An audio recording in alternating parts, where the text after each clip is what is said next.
dito sa amin, including shipping, so 22 pesos per tray. So marami-rami naman yung laman, 123.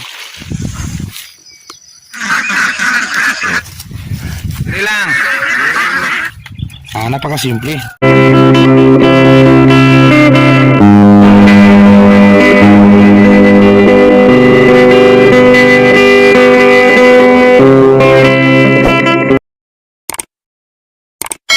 Sakto morning, mga kasakto. So mga kasakto, yung ginawa natin ngayon is yung pag-recycle ng tapos ng seedling tray. Recycle or reuse. Kasi pang anim na dito sa area na yan. Yan first. Ang karaan is yung kamatis, yung ibang tanim na mahalala pang kuan, yung kuli, at saka ngayon pitsay, at saka pwede pa rin natin magamit na pang anim, pang 6 times ginamit yung ating seedling tray. So ano bang mini-maintenance natin? Hindi ko napakita sa nakaraang video kung paano ginawa natin pagkatapos natin yung gumamit ng tray. So kakatapos lang sa pitsay yan, tapos natin ilagay dyan. So dito ininis natin. Paano ba maglinis nito? Simple lang.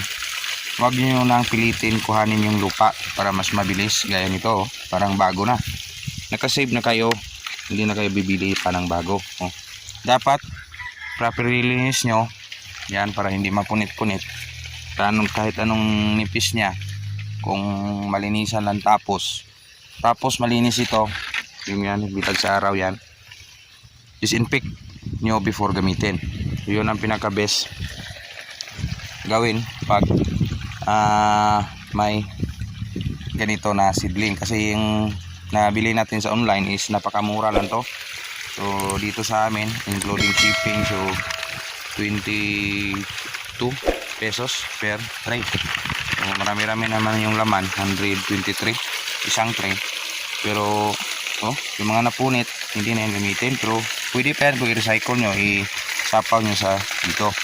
So again, project naman next nito kung anong ilalagay natin. So i-ready sila after disinfect. So kasunod na yung buto.